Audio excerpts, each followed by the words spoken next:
우리는 어제 32장에서 요단강 동쪽 르우벤, 갓, 므낫세 반지파에게 그들이 어떻게 그 요단 동쪽의 땅을 상속받은가, 또 그 상속받으면서 어떤 일을 행해야 된다라고 하는 말씀을 우리 함께 나눴고, 오늘 33장의 말씀은 이스라엘 백성이 애굽에서 나와 40년 동안 광야 생활한 그 거점에 대한 말씀을 기록하고 있습니다.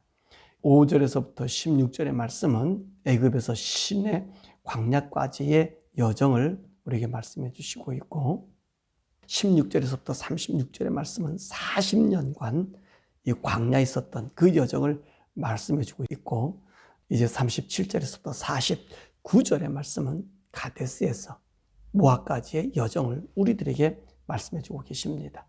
왜 이 여정을 모세가 기록하게 했죠? 그들이 지나온 역사의 자체입니다. 어떻게 이 광야 생활을 하고 있었는지에 대한 그 모든 것을 기록해 주므로 이제 새로운 나라, 새로운 가나안 땅에 가서 어떻게 해야 할지를 다시 알려주는 그런 모습인 것을 우리가 보게 되지. 우리가 첫 번째 애굽에서 시내의 광야까지의 여정의 이 말씀을 보면 이스라엘 백성이 라암세스를 출발해서 이 숫곳이라고 하는 곳에 최초로 진을 치게 되고, 거기서 32km 더 내려오다가 마라라는 곳에 가서 이스라엘 백성이 원망하는 모습을 우리가 보게 됩니다. 이 마라는 어떤 곳입니까? 그 이름의 의미가 쓰다라고 하는 말이에요. 거기에 애굽에서 나오면서 홍해의 기적을 보고 하나님께서 그들과 함께하는 구름기둥과 불기둥의 그 모습을 보고 있으면서 3일 정도 이 마라까지 오니까 그곳에 보니까 물이 있어서 물을 먹겠다고 마셨는데 물이 너무 쓰다는 거지. 그래서 원망한 거예요. 그랬더니 하나님께서 모세를 통해서 나뭇가지를 던져라 그랬더니 그 나뭇가지를 던졌더니만 그 물이 달게 되어서 그들이 그 불평한 그곳에서 떠나게 됩니다. 그런데 그 마라를 지나고 나면 9절에 보니까 엘림이 있잖아요. 엘림은 이곳의 이스라엘 백성들이 이제 두 번째로 진을 치는 곳이에요. 근데 이곳이요, 큰 나무들이 있는 곳, 오아시스가 있는 곳이었단 말이죠. 그곳에 진을 친 거예요. 왜 마라와 엘림에 대한 이야기를 했을까요? 물론 그 경유지니까 그렇게 얘기했겠지만 우리 인생들이 그렇잖아요. 이 마라, 여기서 원망하지 않고 불평하지 않으면 엘림이라고 온 곳으로 우리 하나님이 인도해 주시는데, 오아시스가 있는 큰 좁은 그곳으로 하나님이 인도해 주시는데, 사람들이요, 우리 하나님이 인도함의 길을 바라보기보다는 자기들의 눈앞에 보이는 그 일을 통해서 이들이 원망하게 된다는 것입니다. 그리고 14절에 보니까 르비딤이라는 곳이라는 곳이 있잖아요. 신의 광야에 위치한 곳이 있는데, 이 르비딤이라고 하는 곳은 또 어떤 곳입니까? 이곳도 또 마찬가지예요. 물이 없어서 이들이요, 이곳에서 모세와 다투게 되는 거예요. 모세와 다투게 돼요. 그래서 하나님께서 모세를 통해서 반석을 쳐서 물을 내서 그들에게 주고 있는 사실을 보게 됩니다. 그래서 오늘 여기는 이 말씀 보면 이스라엘 백성들이 애굽에서 떠나서, 애굽에 떠난 그 해가 1446년 1월 15일 6월절 다음 날이잖아요. 6월절 14일이고 6월절 다음 날인 15일, 이때를 무슨 절기로 지키죠? 무교절기로 지키는 곳 아닙니까? 그곳에서 이스라엘 백성이 출발해서 르비딤까지 오고, 그 르비딤을 건너서 시내산까지 오는 그 여정을 우리에게 전해주고 있죠. 그래서 약 한 2달 만에 이 시내산에 도착하게 되고, 이제 시내산 여기서부터 11개월 한 5일 동안 이 시내산에서 머물면서 하나님께서 율법을 주고, 그곳에서 성막을 건립하고 제사제도든지, 그리고 또 인구 조사도 실시해서 이제 이곳에 있었음을 우리가 보게 됩니다. 16절에서부터 36절에 있는 말씀을 보면 이스라엘 백성이 두 번째 가데스 바네아에 오기까지의 그 모든 일정을 거기서 이야기해 주고 있는 것입니다. 그러니까 이스라엘 백성들이 한 40년간 이 가데스 바네아, 첫 번째 가데스 바네아 왔을 때 어떤 현상이 일어났어요? 하나님께서 약속해 주신 가나안 땅으로 정탐꾼을 보냈던 사건 아닙니까? 그래서 그들이 거기서 원망함으로 이제 이 길을 돌린 거 아니에요. 이 40년 동안의 긴 시간을 그들이 여정한 것을 보게 됩니다. 그리고 이 두 번째 가데스 바네아로 왔을 때의 사건을 20장에서 기록하고 있잖아요. 거기서 뭡니까?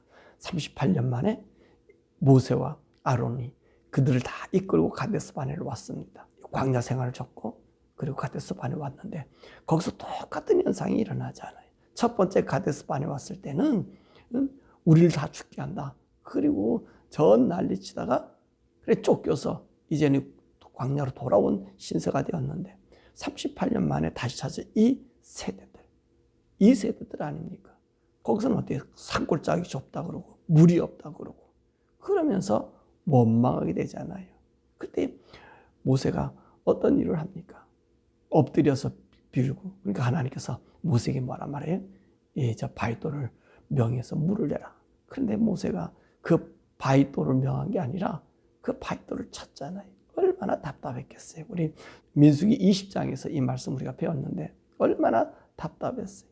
40년 동안, 그렇잖아요. 광야 생활 40년 동안 그들에게 하나님 말씀을 가르치고 하나님께서 그들에게 먹을 것을 주고 메추라기도 주고 기적으로 이때가 살아왔다가 조금 불편하고, 왜냐하면 가데스 바네아 이곳에는 그 넓은 평지가 아니고 좁은 골짜기라 그랬잖아요. 그런 골짜기에 있게 된다고 불평하는 것. 여러분 처음 나왔을 때 이스라엘 백성들의 불평과 거의 다를 바가 없었다는 거죠. 그러니까 이 모세가 너무 분노해서 하나님 바위를 명하라는 것을 바위를 쳐서 하나님부터 징계를 받고 모세도 아론도 가나안 땅에 못 들어간다. 그런 말씀을 우리들에게 해주고 있잖아요. 그래서 오늘 30절과 33절의 말씀 보면 바로 모세롯, 이 모세롯이라는 곳이 모세라고 하는 그 복숭의 지명인데 이곳에서 아론이요, 그 호르산 그 선상에서 최후를 맡게 되고 엘라살이 거기에서 제사장으로 임명되는 그런 모습을 우리에게 보여주고요. 거기를 떠나서 이제 37절에서부터 49절의 말씀은 이 가데스에서 떠나서 이 모압까지의 여정을 말씀하고 계시는 것입니다. 왜 이 이야기를 이스라엘 백성에게 다시 모세가 그 여정을 얘기했죠? 다시는 그런 일을 하지 말라는 거죠. 하나님을 믿으라는 겁니다. 하나님을 의지하라는 거예요. 그들이 왜 멸망당하고 또 불뱀이 와서 물고 연병을 보내고 그렇잖아요. 그 많은 그 사건이 그들의 걸어온 자취를 뒤돌아보게 하므로 이제는 우리가 하나님 등지지 말자라고 하는 그 교훈을 주기 위한 것 아닙니까? 그러면서 우리 하나님께서 이제 50절에서 56절의 말씀 보면 이 가나안 정착 시 어떻게 해야 될 것을 말씀해 주고 계시는 것입니다. 왜요? 오늘 그들이 광야 생활 속에서 그들이 하나님을 경험했잖아요. 하나님 말씀을 배웠고 하나님 어떤 분이시라는 것을 또 배웠고 자기들의 습성도 알잖아요. 어떤 습성이에요? 똑같으라는 거예요. 우리 1세대에 20세 이상의 사람들이 원망했던 것처럼 우리도 똑같이 그 자리에 오니까 똑같이 원망하더라는 거죠. 그러니까 하나님께서 오늘 그것을 모세를 통해서 그 일정을 알려주면서 이제 모압 평지에서 모세를 통하여 말씀하시는 것 아닙니까? 어떻게 하는 거죠? 이제는 앞으로 이제 너희가 들어갈 가나안 땅은 어떻게 해야 될 것인가? 라고 말씀하십니다. 그러면서 우리 하나님께서 뭐라 말씀하세요?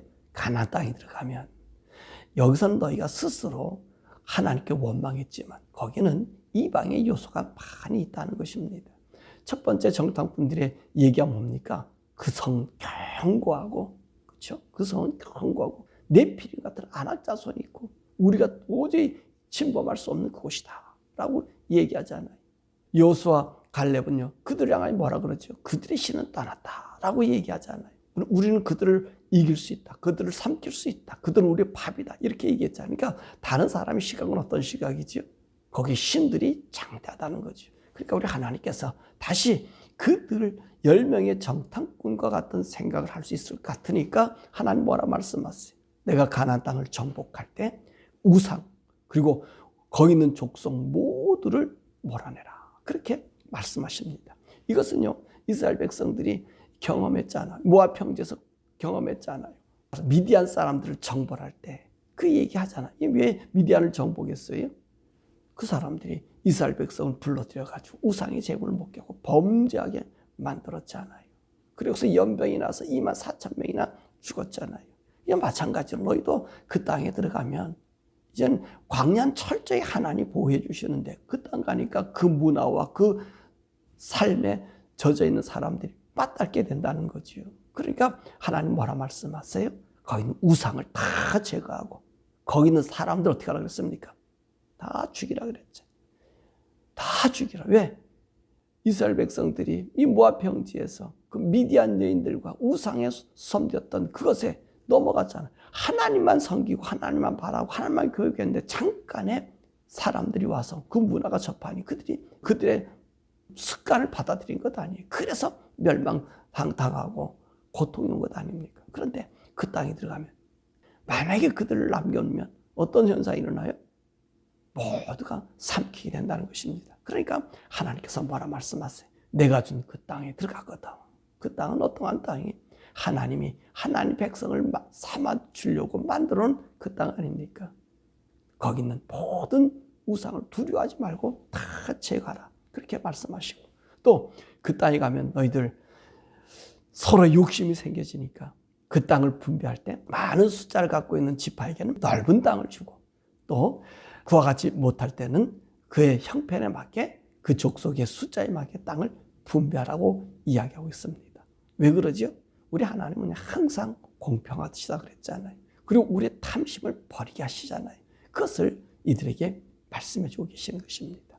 하나님 백성은 탐심으로 사는 것 아니고 하나님 백성은 욕심으로 사는 것 아니고 하나님 백성은 항상 하나님 뜻에 맞는 그 누려 살기를 이야기하고 있는 것입니다. 그래서 우리 하나님께서 뭐라 말씀하세요? 55절과 56절의 말씀에 만약에 너희들이 그들 다 몰아내지 못하면 그 남겨둔 자가 너희 눈에 가시와 옆구리를 찌르게 되어서 너희를 괴롭히게 될 것이라는 것입니다. 그들이 너희를 괴롭히죠. 근데 하나님께서는요, 56절은 더 아주 재밌는 말씀을 우리에게 주고 있습니다. 남겨둔 자가 너희 눈에 가시와 옆구리를 찌르게 되어 너를 괴롭히는데 이 괴롭힘이 누구로 인해서 오느냐? 하나님으로부터 온다는 말씀입니다. 하나님께서는 그들을 멸하기를 작정했던, 징계하기로 했던 그것이 그들에게 행하기로 했던 그 징벌을 너희들에게 되돌린다는 말씀을 56절에 하고 있는 거예요. 그래서 나는 그들에게 행하기로 한 것을 너희에게 행하리라. 그러니까 하나님이 이스라엘 백성이 대적이 된다는 거지. 그러니까 하나님 백성들요, 우리가 알아야 될 것은 뭡니까? 우리가 하나님 뜻대로 살지 아니하면 그 환난과 어려움이 오는 것이 이 세상이 주는 환난과 어려움이 아니라 하나님이 나에게 대적이 되어서 나에게 주는 환난의 사실을 여기서 일깨워주고 있다는 것입니다. 사랑하는 여러분, 저 여러분들이 이 세상 살아가는 동안 주님의 은혜 가운데로 걸어가는 우리들의 길 아닙니까? 우리 걸어가는 이 길을요, 이제까지 지나온 우리의 삶들을 뒤돌아보면서 아, 이게 하나님의 도우심과 은혜였구나. 우리 이것을 고백하면서 우리 남은 인생의 여정을 걸어가야 될 줄 믿습니다. 또 우리 후손들도 마찬가지. 후손들도요, 다 보면 신앙에 앞서간 사람들의 그 잘못된 길을 똑같이 걸어가요. 그 인생이라는 게 참 묘해요. 내가 안 한 일을 그들이 또 한단 말이에요. 그 속담이 있잖아. 아비가 먹은 포도가 아들이 이가 시다. 그렇게 얘기한다고. 그 무슨 말이에요? 그 전이 되고 똑같은 일들을 행한다는 것을 우리에게 말씀해 주고 있는 거잖아요. 지혜로운 자들은 어떻죠? 하나님 말씀을 그대로 따라 사는, 미련할 정도로 따라 사는 사람이 지혜로운 자예요. 그런데 우리는 좀 똑똑하다고. 이 똑똑한 것은 뭡니까? 세상의 문명과 그 혜택을 좀 본다고 우리는 똑똑한 짓을 해요. 이 똑똑한 짓은 뭡니까?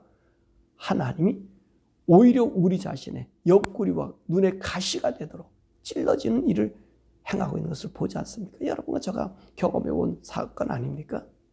우리가 지나온 사건을 뒤돌아보면 참 내가 하나님 말씀만 따르고 살았으면 좋았을 거예요.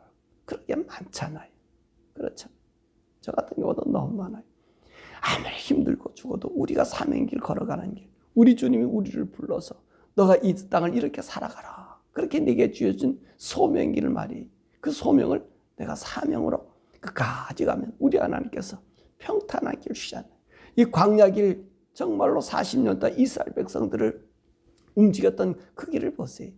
우리가 잘못된 시각 조그만 것 조금만 기다리면 마사가 아니라 마라가 아니라 어딥니까?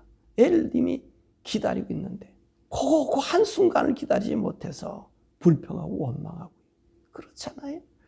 한순간도 기다리지 못해서 하나님 고기 먹고 싶습니다 라고 얘기하면 되는데 이것 가지고 세상과 견주어서 우리가 애굽에 있을 때는 이렇게 먹고 이렇게 살았고 정력도 부족하지 않은데 고기 못 먹어 정력 부족하다 원망하다가 뭐 어떻게 합니까? 하나님도 징계받잖아요. 하나님 먹고 싶은데 어떻습니까? 라고 하면 하나님께 어떻게 하셔요? 그래 기쁜 마음으로 얘기해 줄 텐데 우리가 그거를 못한다는 거죠. 사랑하는 여러분, 자 여러분들의 삶, 또 우리 믿음의 후배들 가장 지혜로운 것이 뭐죠? 어른들의 그 지나간 자취들을 보면서 따라하지 않는 거잖아요. 또 어른들이 우리에게 남겨준 그 신앙의 그 이야기들을 듣고 우리가 그걸 안 하면 되잖아요. 근데 오늘 이스라엘 백성들은 어떻습니까? 20세 미만의 사람들 다시 가데스에 왔더니 똑같은 짓을 하더라는 거예요. 애굽으로 가겠다 얘기하고 오늘 두 번째로 와서는 우리가 광야에서 죽었으면 좋겠다. 애굽에서 다시 돌아갔으면 좋겠다. 똑같은 짓을 하고 있잖아요. 이게 반복하지 말라는. 그런데 이것이 어떡합니까? 가나안 땅에 가도 또 있더라는 거예요. 또 우리가 앞으로 가는 그 땅에 또 우리가 똑같은 짓을 하고 있더라는 거예요. 그러니까 하나님께서 이것을 얘기하면서 다시 반복하지 마라. 다시 반복하지 마라. 그리고 거기서 나타난 것이 뭡니까? 하나님 우리 인생을 나가는 무다리도 참고 계신다는 거예요. 저와 여러분에서 하나님 무단히 참고 계신다는 거예요. 그래서 우리 하나님이 참음에 보여주시는 그 은혜가 누구죠? 그 예수님 아니십니까? 예수님을 통해서 나의 과거의 죄도 용서해 주시고 앞에 나타날 미래의 죄도 용서해 주시고 그래서 우리는 누구만 의지하고 살라 그러는 거예요? 하나님만, 예수님만 믿고 의지하면 살라고 얘기하는 거예요. 구름기둥과 불기둥을 인도해 주셨듯이 우리의 남은 인생도 우리 성령님이 우리를 인도해 주시고 우리와 함께 동행하기 때문에 두려워하지 말고 세상 문화 좋아하지 말고 세상 너무 따라다니면서 살지 말고 그 혜택에 우리가 울고 웃고 하지 말고 하나님이 내게 정해주신 그 길 주님이 나를 지키시고 인도하시고 우리 주님 말씀하셨잖아요. 한날의 괴로움은 그날의 족하다. 하나님께서 우리를 어떻게 하셔요? 지키시고 보호하신다는 거예요. 하나님의 나라와 의를 구하면 하나님 우리에게 이 모든 것을 다 하시고 지키시는 그 은혜가 있으니 사랑하는 여러분, 저와 여러분들이 주님만 의지하면 남은 우리의 인생의 여정, 지난 우리의 인생의 여정을 살펴보면서 교훈 삼아서 하나님 뜻 안에서 온전히 승리한 저와 여러분 되기를 주님의 이름으로 축원합니다. 우리 시간에 함께 기도할 것은 하나님 나의 인생 뒤돌아보니 하나님을 등졌던 모습을 우리가 보게 되는데 오늘 이스라엘 백성들 모압 평지에서 다시 모세에게 지나간 과거의 길들을 되돌아보면서 앞으로 갈 그 가나안 땅에서는 정말로 이런 일을 하지 말고 내 말을 잘 지켜 행하라고 말씀해 줬던 그 교훈 아닙니까? 하나님 이때가 살아왔던 우리 인생의 삶의 흠이 이제는 그 흠이 아니라 하나님만 온전히 믿고 내게 남은 여생의 죽음이 우리 같은 나이는 죽음을 기다리는 나이가 아닙니까? 그렇죠? 더 좋은 하나님 앞에 나가는 그 길 아닙니까?